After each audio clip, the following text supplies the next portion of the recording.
और अपनी 35 बीघा जमीन उन्होंने समझाया। हालांकि परिवार वो राजनीतिक था। बाबू सिंह कुशवाहा क्या कहते हैं 1000 बार राजी हूँ। माल को चढ़ाने को सुमन लाई है, आपकी प्रिय याद वो हर कली में गुमगुमाई है। बुद्ध की राह पर चलने की कसम खाई है। आज फिर खुशियाँ आप तो हैं नहीं, पर आप ही की जुदाई है। ये तो श्रद्धा की माला तुम्हें पिलाई है। बुद्ध की राह पर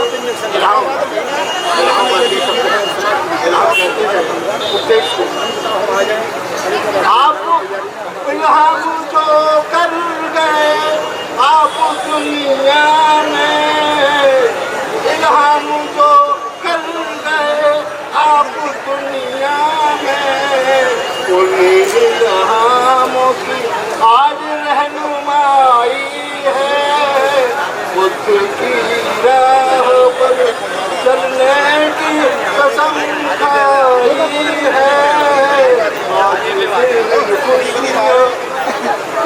है खुशी सब लोग हैं। आर्थिक शुभकामनाएं करते हो ना यात्रा मैं नहीं बांध रहा हूँ। सीमा से बाहर जाना जाता है। और मैं एक बात और कहना चाहूँगा कि हमारे देश का प्रधानमंत्री जब विदेश में जाता है तो वो ये कहता है कि गौतम बुद्ध की धरती से आया हूँ। अपनी पहचान जब विदेश में जाता है तो बुद्ध से जोड़ के करता है, और देश में आ जाता है तो बुद्ध को मिटाने का काम करता है। और सरकार देखिए आप कुरीतियों को फैला रही है, बुराइयों को फैलाती है। और ऐसे समय में हम लोगों को जरूरत है कि गौतम बुद्ध जी के द्वारा बताए गए रास्तों पर जो लोग जिन बुराइयों को बुरा मानते हैं वो इनकी नीतियों को अपनाकर इनको दूर करने का काम करें। और कुछ भारत की सीमाओं से बाहर ज़्यादा प्रचलन में है, आज भी है, लेकिन भारत में बड़ी योजना के तहत बुद्ध धर्म को नष्ट किया गया।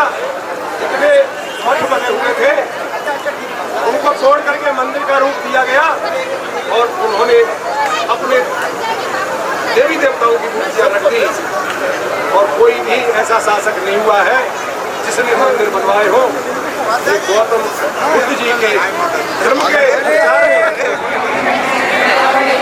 हमारे जैसी सूचना मिली है समाज सेवी वेदांत शास्त्री जी, मैं कहूँगा कि वो आए और अपने दो शब्द ये पूज्य के सामने जितने लोग बैठे हैं आप सबके बारे में जितना कहा जाए,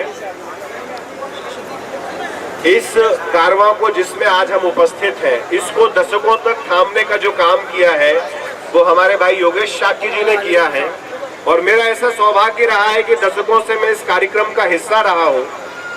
आज इस कार्यक्रम को नई पीढ़ी को हस्तांतरित किया गया है और बड़ी स्वस्थ परंपरा है। मैंने देखा है कि जब भी कोई ऐसा परिवर्तन होता है तो लोग उस परिवर्तन को स्वीकार करने में थोड़े से असहज हो जाते हैं, लेकिन यही खूबसूरती है बुद्ध के मंच की कि जब इस परंपरा को हस्तांतरित किया गया तो बड़े भाई योगेश जी उसके साक्षी हैं। नए लोगों ने जिन्होंने इस प्रयास को किया है उसे और व्यापक बनाया है और विशाल बनाया है। और जिस चरित्र के बारे में हम आप यहाँ बैठे हैं, आप बस ऐसा मान लो कि इस विश्व का यदि कोई महान बेटा हो सकता है तो वो तथागत बुद्ध हो सकते हैं। और हम आप जितनी भी बातें कर ले, देखो आप ये मान लो बुद्ध का आचरण उनका जीवंत उपदेश है। लोग बुद्ध को समझने में इसलिए चूक कर गए कि हमारे उपदेश कुछ होते हैं और हमारा आचरण कुछ होता है। जिस दिन हमारा आचरण हमारा उपदेश बन जाएगा उस दिन हम सही अर्थों में बुद्ध को आत्मसात कर लेंगे। बुद्ध को समझने की एक दूसरी दृष्टि है। लोगों ने कह दिया कि उन्होंने अहिंसा के बारे में ज्यादा बात की। मुझे ऐसा लगता है अगर कोई सबसे ज्यादा प्रखर बेटा है इस पूरे विश्व का तो वो अकेले बुद्ध है। वो इस दृष्टि से है कि युद्ध का यदि कोई साक्षात विरोध हो सकता है तो वो सिर्फ और सिर्फ बुद्ध हो सकते हैं। जो युद्ध जैसी अमानवीय कृत्य का विरोध कर सकते हैं वो व्यक्ति प्रखर हो सकता है, वो विनम्र नहीं हो सकता। बुद्ध बहुत प्रखर थे, उनका आचरण, उनका जीवन उपदेश था। और बुद्ध से पहले और बुद्ध के बाद इतना मौलिक बेटा इस विश्व ने कभी नहीं दिया, इतना यूनिक। बुद्ध से पहले जितना हमने आपने जितने दर्शनों को, जितने शास्त्रों को पढ़ा है वो वही पोंगा पंथ है, वही बातें दोहराई गई। और बुद्ध के बाद भी जिन्होंने बुद्ध को महसूस कर लिया, बुद्ध को छू लिया, उनके जीवन में जरूर कुछ परिवर्तन था, वो जरूर कुछ नया सोच पाए। बुद्ध के अलावा आपने जीवन के कोई शास्त्र पढ़े हो, किसी चरित्र के साथ आप गए हो, आपकी सबसे ज्यादा दूसरे शास्त्र और दूसरे चरित्र आपकी उस मौलिकता को मारते हैं जो बुद्ध जो उस मौलिकता को जीवंत कर देते हैं। कार्यक्रम अपने शीर्ष पर है, आप सबको इस बात का साधुवाद है।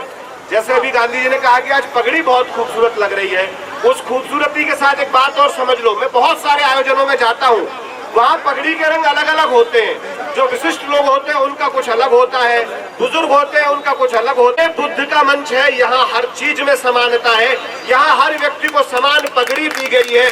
और इस आयोजन की जो दूसरी खूबसूरती है, वहाँ कुर्सियों को ऊपर बैठा जाता है। ये पहला आयोजन है जहाँ मंच सबके लिए समान है। और अगर हम बुद्ध को मानते हैं तो उनके आचरण को, उनके दर्शन को हमें आत्मसात करना होगा। और मुझे वो इस दृष्टि से फलीभूत होता दिख रहा है कि सबकी पगड़ी समान है, सबके बैठने का स्थान समान है। जब समाज में ऐसी समानता होगी, कल एक कार्यक्रम में था, वहां मैंने कहा कि यदि भारत बुद्ध का देश होता तो जो युद्ध आज यहाँ चल रहा है वो युद्ध नहीं चल रहा होता। क्यों?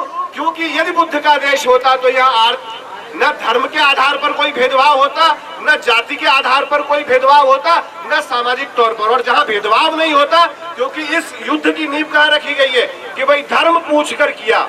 अगर धर्म न होता, धर्म के आधार पर भेदभाव नहीं होता तो विश्व में कोई युद्ध नहीं होता। और यदि आप चाहते हो कि विश्व शांत रहे तो विश्व के महान बेटे की शरण में जाना होगा। आप सबका बहुत बहुत आभार, आप सबका बहुत बहुत धन्यवाद। और हम सबका तो ये सौभाग्य है कि इतने शानदार कार्यक्रम में आप हम सबको बुलाते हैं। और ऐसे किसी भी बड़े आयोजन का हिस्सा होना किसी के लिए भी सौभाग्य की बात है। हम सब उस सौभाग्य को अपने साथ संचित करके जाएंगे इस संकल्प के साथ कि विश्व की समस्याओं को कम करना चाहते हो। आप सभी को नमो बुद्धाय, आप सबको बहुत बहुत धन्यवाद।